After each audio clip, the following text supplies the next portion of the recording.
क्यों आए हो? कि हम सुनने के लिए आए हैं कि यहाँ क्या हो रहा है। क्या हो रहा है? तो तुम्हें पता नहीं यहाँ क्या हो रहा है? ये सब दीदी दाई मन काबल बैठी हैं। जगह जमीन बचाएगा। जगह जमीन कौन ले थे? अडानी है। अडानी ले थे? तो तुमन बचावो। कैसे बचावो? वो तो छीन ले ही तो। नहीं दें? कैसे एकदम कि हम एक घर को कैसे देंगे और हम कहाँ रहेंगे? काहे पर बैठे हैं धरना में? तो काहे पर बैठा? अब ये परसा कोल खदान या अडानी हाँ। हमन ला मन यहाँ से वो विस्थापन करना चाहते हैं। अभी पेड़ मला भी बिलेजिन करत रहते हैं, मला जाके हमन कथन कि तुम काहे करकस करत था। हाँ। ऐसे करके तो पुलिस प्रशासन लगाए के हाँ। वो बिलेजिन करवावा थे। और पुलिस प्रशासन लगाए के वो दिन 3 बजे रात के हाँ। जंगल के 300 पेड़ कटवाए दी। अच्छा। हमन ला मशीन आवाज करीस। हाँ। तो हमन कहन का आवाज करते कहाँ थी कटिंग होते का गई कर किताब फिर आड़ोस पड़ोस पर उठाएन।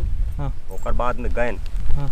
तब जाके देखा था तो वहाँ पुलिस लगाए के तो वह दानियाल कटवाते हैं दानी वाला मन। तो रोके की कोशिश नहीं करे? तो रोकन जाके रोकत रहन तो वो पुलिस वाला कहा थे कि नहीं ये कटेगा कहा थे। हाँ। कोई नहीं रोक सकता है कहा थे। हम कैसे नहीं रोक सकते हैं? हम लोग का जंगल है भाई। हाँ। जंगल तो बिल्कुल नहीं काटे देंगे। हाँ। जो ज़्यादा जीत करोगे तो हम लोग को पहले काटो, उसके बाद में तुम जंगल काटना। तो हमन और संख्या में गांव वाला पहुँची। हाँ। ओकरे बाद में भागिन। अच्छा। आखिर पहले तो मन अपन थाक जमात रही। हाँ। हमन कहन बिल्कुल तो झाड़ नहीं काटे दें। हाँ। हाँ। झाड़ कट जाही तो हमन कहन हम मर जाबो। हाँ। ये झाड़ के छाया से भी बड़े धूप है। हाँ। हाँ। ये झाड़ के छाया में कितना बढ़िया हमन इससे बढ़िया आराम करथन। ये झाड़ के सारा चीज हमला खाए बेरी के कार मने फल मिला थे। और ये झाड़ कट जाही तो पूरा मने हमारे पैरवारन खत्म हो जाए तो हमन मने मर जाबो। हमार आदिवासी इलाका है। हमन तो इसमें डिहैत के रहे वाला। हमला बड़ा बढ़िया लाग थी डिहैत के मने रूप के चलते हमला कोई गर्मी हमला उतना नहीं पड़े। हाँ, धूप के हम लोग तब पता नहीं चले। हाँ, ये ग्राम सभा फारजी मन कराए के उदयपुर रेस्ट हाउस में। हाँ। वहाँ फारजी ग्राम सभा लिखवाए के मन। हाँ। और प्रस्ताव पास। तो आप मतलब नहीं बुला रहे से वहाँ? हाँ। हाँ। कौन कौन सा गाँव ला? तो फतेहपुर, हरिहरपुर, सालही, घाटबर्रा। अच्छा। तो इनमें से ग्राम सभा तो हुई। हाँ। लेकिन वो फारजी वहाँ ले के करी। आखिर हमारे ग्राम सभा से ये परसा कोयला खदान के कोई सहमति कोई नहीं दे। अच्छा। एसडीएम साहब के कहना कि नहीं कहा थे मैंने सरकार जंगल काटे बार वन स्वीकृति दे दी से तुम नहीं रोक सकता था। अच्छा। तो हमन कन कैसे नहीं रोक सकबो? सरकार कतोर दही सोही। हम कहली जंगल कट जही तो झेलना हमन झेलब। तो सरकार थोड़ी झेली। ये हमार जंगल है। जंगल तो हम नहीं काटे देन। अच्छा। कोई भी कीमत पर हम जंगल नहीं काटे देन। ऐसे करके रोके हन। तभी 300 झाड़ काटी। ओकर बाद में रुकी से अभी तो काम बंद करी से। तो यहाँ पे आप मन के कोई देव स्थल भी है? बहुत बड़े बड़े देव स्थल का है भाई? और का जैसे त्योहार आप मन यहाँ पे मना था? सरगुजा के मन कठोरी बोलथन। महादेव देवस्थान है। वहाँ कठोरी बना था। पहले मने गांव भर के कटकी होकर वहाँ दिन कठोरी बना था। धान उन्हें ला पहले बोले थन। देवस्थान में बैगा सब पूजा पाठ करते। सब चीज करते। ओकर बाद में फिर अपन अपन खेत मन में बोथन। लेकिन पहले पूजा हमन देवस्थल में कर लेथन। ये सब हमार वही खदान एरिया में जाते। हाँ। वो जस्ट देव स्थल के किनारे लोग काम शुरू करी से बने। अपन कहीं कहीं तो सब कारखाना बैठा रे बड़ी सब खत्म हो जाए। फिर खत्म हो जाए। और हमार बूढ़ा देव के स्थान है जंगल में। वही मैंने वही में तो खदान ले जेबे करत। अच्छा। तो हमन कहना है कि हमारे जब होता और बूढ़ा देव के स्थल है हमार देवी देवता का स्थान है। इला तो हम नष्ट नहीं करे दें। तो हमन ला बहुत दिक्कत हो जाही। एक चलते हमन खदान ला रोके के बहुत प्रयास करे हन।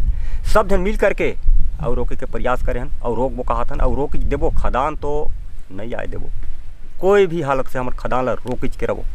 कहा है कि अगर खदान हो जाही तो हमारे जाके आदमी आप जैसे मछली ला निकालते हैं दरहा से और टिकरा निकाल मर जाते, वही टाइप के जंगल करिए तो हमन सांप मर जाबो। मेरा नाम मुनेश्वर सिंह पोरते हैं, मैं ग्राम फतेहपुर से हूँ।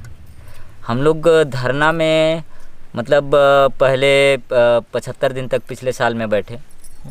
इसके बाद वहाँ से हम लोग को कोई प्रकार की सुनवाई नहीं मिला। इसके बाद हम लोग फिर पद यात्रा के लिए गए यहाँ से 300 किलोमीटर चल के, और मुख्यमंत्री और राज्यपाल से मिले और हमको यही कहा गया कि आपका जो फर्जी ग्राम सभा है उसमें हम लोग तत्काल जांच करवाएंगे। तो आज तक मतलब कुछ उसका सुनवाई नहीं हुआ, 4 महीना लगभग हो गया। इसके बाद कंपनी के द्वारा जबरन अपने काम को आगे बढ़ाया जा रहा है, जिसमें हमको हमारा जो जल जंगल ज़मीन जो हमारा पुरखा का जो ज़मीन है वो चला जाएगा, जिसमें हमको बहुत तकलीफ़ होगा, बहुत दिक्कतें आएंगी। तो ऐसे देखते हुए हम लोग फिर अभी तत्काल में फिर हम लोग 2 महीना से अभी धरने में बैठे हैं, अनिश्चितकालीन धरने में, और अभी तक हमारा कोई प्रकार की सुनवाई भी नहीं हो रहा है। जैसे अभी बीच बीच में जो जन समस्या शिविर लगा के जो कलेक्टर महोदय हैं यहाँ से, तो यहाँ आते हैं। हाँ, तो हर गांव में आ रहे हैं और हम एक स्वर में ही कह रहे हैं कि हमको खदान नहीं चाहिए। इस बात पे तो कलेक्टर महोदय जी भी थोड़ा विचार नहीं करते हैं, उस पे ध्यान नहीं देते हैं। हाँ, के बात को हट के बात करते हैं, और जो अपने पानी का समस्या है, कहीं लाइट का समस्या है, वो सारी चीज़ को सुनते हैं। जो हमारा मेन मुद्दा है जो हम उसको लोग नहीं सुनते हैं। उसको नहीं सुनते हैं। कितने बार चले गए हम लोग अब अनुमान तो नहीं, लेकिन 50-60 से ऊपर बार कलेक्टर के पास? हाँ, जा कर के उनको SDM तहसीलदार जो कलेक्टर हैं उनको हम कागज दिए। 50 बार गए? हाँ, कि हमें यहाँ पर खदान नहीं चाहिए।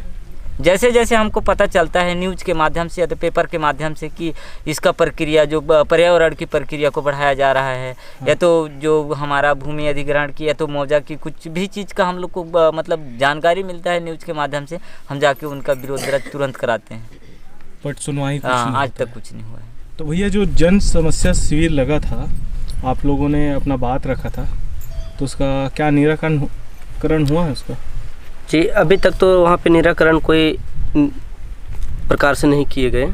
जैसे कल साल ही में कल दिनांक 29/4/2022 को जब रखा गया था जन समस्या चौपाल शिविर जिला कलेक्टर के माध्यम से, जिसमें हमारे ग्राम पंचायत साली के सभी ग्रामीण जन ने एक स्वर में परसा खोल खदान की विरोध किए, और वहाँ पे पूछे भी कलेक्टर से कि कलेक्टर महोदय जी, यहाँ पे हम नहीं चाह रहे तो ज़बरदस्ती क्यों खदान चालू करवाना चाह रहे हैं? तो उन्होंने हमारा जवाब नहीं दिए। अच्छा। और जो कल एक स्वर में दिए थे उसका कुछ विपरीत, मतलब कुछ विपरीत इन लोग करवा रहे हैं। जैसे पेपर कटिंग में भी कुछ अलग तरीके से मतलब छपाया गया है। क्या छपाया गया? कि इसमें जैसे हम लोग विरोध जब बोले पूरे गाँव के लोग, तो उसमें विरोध प्रस्ताव क्यों नहीं आया? नहीं आया है। उन लोग इसमें स्पष्ट छपाए हैं कि हम समस्या का निराकरण करेंगे जी। तो भाई निराकरण हमको तो नहीं चाहिए ना, स्पष्ट बता दें कि उसमें खदान नहीं चाह रहे हैं लोग यहाँ पे। हसदेव अरण्य क्षेत्र है, इसका क्या महत्व है?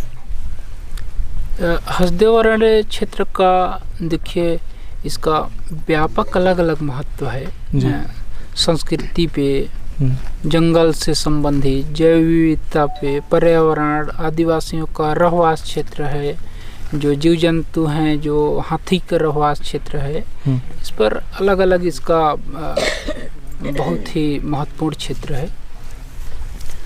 और इसमें मैं अलग अलग बताऊंगा कि जैसे जो नदियां हैं, इस नदी जो हसदेव की क्षेत्र से निकलते हैं, जो हसदेव मिनी बांगो बांध बना है, उस बांगो बांध से जो हमारे छत्तीसगढ़ की जो जांजगीर चांपा है, उसमें 4 लाख हेक्टेयर ज़मीन में सिंचाई होती है इसी बांगो बांध की नदी से, हसदेव नदी की नदी से। और उसके जितने सहायक नदियां हैं इसी हसदेव के क्षेत्र से निकले हुए हैं जी। और यदि वो सहायक नदियां की मृत्यु हो जाती है खदान खुलने से, तो फिर वो हसदेव नदी की अस्तित्व मिट जाएगी। और उस हसदेव नदी की अस्तित्व मिटेगी तो जो जांजगीर चांपा में जो किसान हैं उनकी जो सिंचाई हो रही है वो उस पर व्यापक बुरा प्रभाव पड़ेगा जी। ठीक इसी प्रकार से हमारी जो हसदेव का जो जंगल है जी, यहाँ तमाम प्रकार से जो जंगली जीव जंतु हैं उसका रहवास क्षेत्र है। हाथी 2000 सन से लगातार इस क्षेत्र में स्थायी रूप से रह रहे हैं और विचरण भी कर रहे हैं। उसका एक हमारे कई गांव में हाथी कुचलने से माने मृत्यु भी हरिहरपुर में भी हुआ है। इस गांव में भी फर्स्ट 2000 आसपास माने हाथी आए थे, तो इसी गांव में किसी व्यक्ति को कुचल दिया और उसकी मृत्यु हो गई। तो हाथियों का आना जाना रहा है, हमारे क्षेत्र में रहे हैं, और ये जंगल कट जाएगी तो हाथी कहाँ जाएंगे जी। हमारे मुख्यमंत्री जी, हम पद यात्रा करके रायपुर गए थे तो मैं बोल रहा था तो बोले कि हाथी तो सब तरफ हैं, बेमेल तरफ भी घूम रहे हैं। मैं कहा कि हसदेव की क्षेत्र जंगल कटेंगे तो आपके नए रायपुर में भी डेरा डालेंगे जी। इसलिए मैंने हमारे क्षेत्र में है कि हमारे क्षेत्र में मैंने जंगल है जी। नहीं तो आपके नए रायपुर में वो बस जाएंगे, आपके शहर में चली जाएगी हाथी। तो ये माने हमारे क्षेत्र का एक हसदेव का एक महत्वपूर्ण जंगल है जिसका तमाम प्रकार से जीव जंतुओं से बाघ आए हैं। अभी 14 अप्रैल को फतेहपुर गांव में जहां धरने पे बैठे हैं वहीं मैंने एक बैल को काट दिया। प्रोगिया का जो गांव है वहां 3 भैंस को काट दिया। पूटा का जो गांव है वहां एक बैल को काट दिया बाघ। तो ये हमारे पास सबूत है। सरकार कितने झूठे कुछ भी बोल रहे, वो नहीं चलने वाला है। यहाँ पे वन्य जीव हैं, मिल रहे हैं सदैव मैंने यहाँ रहते हैं, निवास करते हैं। दूसरा चीज जो पर्यावरण से संबंधित जो हमारे जंगल के बारे में मैं कहना चाहूँगा हसदेव का, कि आदिवासियों का रहवास क्षेत्र है जी। बहुल्य जो आदिवासी इलाका है ये 5वीं अनुसूची क्षेत्र में आता है। सरगुजा, कोरबा और सूरजपुर जिला का जो जहां हम खदानों का विरोध कर रहे हैं, यहाँ खदान खुदने वाली है और हसदेव का संरक्षण चाह रहे हैं। ये जंगल बचेगा तो माने आदिवासियों का जो रहवास क्षेत्र है वो स्थायी रहेगा। जो लघु वनोपज में अरबों करोड़ रुपए का जो लघु वनोपज उत्पादन हो रहा है वो खत्म हो जाएगा। कई करोड़ों रुपए का महुआ का आमदनी इस क्षेत्र में इस वर्ष हुआ है। अच्छा। सरकार बोल रही है, हमारे भूपेश बघेल जी बोल रहे हैं कि ये जंगलों से क्या मिला है, आप बता दो किसी को। इतना जो महुआ हमारे गांव के लोग प्राप्त किए हैं उतना आप चावल नहीं दे सकते जी। ऐसे कैसे बोल दिए आप? कुछ भी वो नहीं हो सकता। जो जड़ी बूटी है हमारे जंगल में, तमाम प्रकार से जड़ी बूटी हैं, बहुत सारे औषधि हैं। वो औषधि गांव के लोग उपयोग करते हैं, जीव जंतुओं के लिए, पशुओं के लिए उपयोग करते हैं, इंसानों के लिए भी उपयोग करते हैं। तमाम प्रकार से जो बीमारियां हैं उसको ठीक कर लेते हैं, वो मिलते हैं। आपको पता नहीं है फिर कुछ भी नहीं बोल सकते। इसका एक महत्व है हसदेव का। हसदेव में जंगलों की महत्व है, जड़ी बूटियों की महत्व है। हमारे जो संस्कृति है आदिवासियों की संस्कृति, प्रत्येक गांव में, जिस गांव में हम जिस दिन बसते हैं उस गांव में देवगुड़ी स्थापित करते हैं और उस देवगुड़ी में हमारे ठाकुर देव को बैठाते हैं, ग्राम देवता को बैठाते हैं, महादेव को बैठाते हैं, गांव की रक्षा करने वाले सिमरिया देवता को बैठाते हैं। उस गांव में हम उसका पूजा करते हैं और हमारे बिना अनुमति लिए बगैर उस गांव को आप उजाड़ने का बात करते हैं। तो हमारे हसदेव का जो क्षेत्र है उसका अस्तित्व है, आदिवासियों का रहने का एक अपना संस्कृति है, उसको आप हमसे पूछे नहीं, फर्जी ग्राम सभा कर दिए और आप माने गांव को उजाड़ रहे हैं। तो ये हमारा जो संस्कृति है आदिवासियों की, जिसका हम पूजा करते हैं, जिसके नाम से संविधान में हमको आरक्षण मिला है, जो 5वीं अनुसूची और पेशा कानून का कानून बनाना पड़ा संविधान में, उसको भी आप नहीं मानते हैं।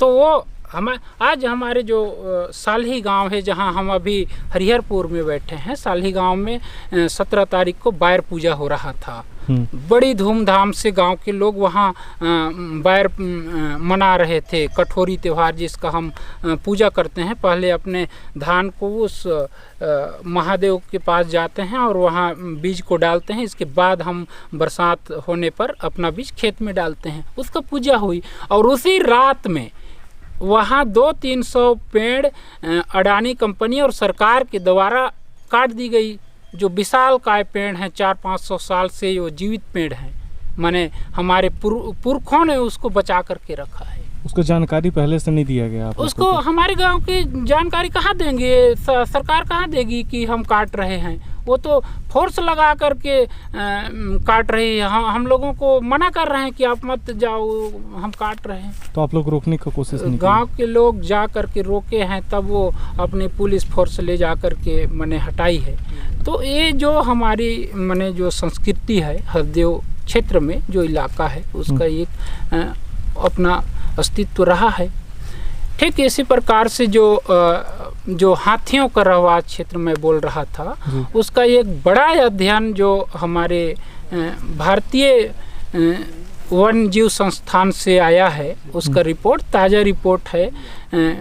वो उसमें कहे है कि जो हरदेव का जो क्षेत्र है, उस क्षेत्र को यदि आप उस जंगल को विनाश करते हैं तो जो हाथियों और मानव द्वंद हो रहा है, वो मानव द्वंद को सरकार कभी कंट्रोल नहीं कर पाएगा।